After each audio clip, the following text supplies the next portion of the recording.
ngoài đường ai cũng thi nhau.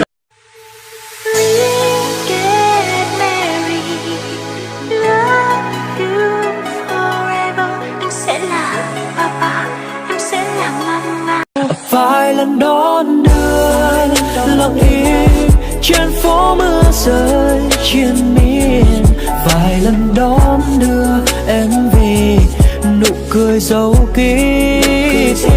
Thật lòng em đang không biết với anh em bây giờ như thế nào, vẫn ngốc nghếch như xưa hay vẫn là đứa trẻ con.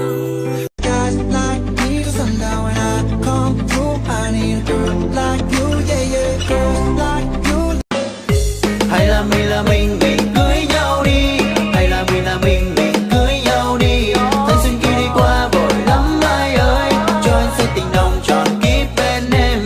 Hay là mình cưới nhau đi.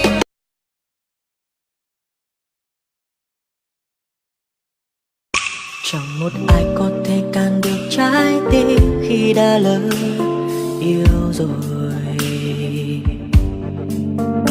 Đừng ai can ngăn tôi, khuyên tôi buông xuôi vì yêu không có. Nhìn trên cao khoảng trời yêu mà em đã dành cho anh, giờ mây đến quyện thành bão giông tố đang dần kéo đến, trôi non háo hức đang đợi.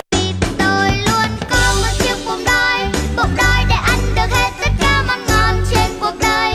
Na cá, na tôm, na cua rất ngon, tôi ăn luôn cả rau vì ba mẹ tôi dạy không lãng phí đồ ăn. Tôi quên đi thật rồi, tôi quên luôn cả tên Đà Lạt tôi yêu thương suốt một thời, quên luôn đi những môi hôn bao lần tôi đã trao và tôi ước. Alo, Hello, ai đây? it's me. My nào? Tao không quen cái tên My hết. Đầu đen tắm mà. 我们一起学猫叫，一起喵喵喵喵喵，在你面前撒个娇，哎呦喵喵喵喵喵，我的心脏砰砰跳，你留下你的坏笑，你不。 Em đi ngang đời anh như gió mây qua trời, đưa đôi tay nhưng không thể với lấy. Vậy đành thôi nhìn theo người đi, khi đã xa mặt rồi chỉ còn anh với những mộng.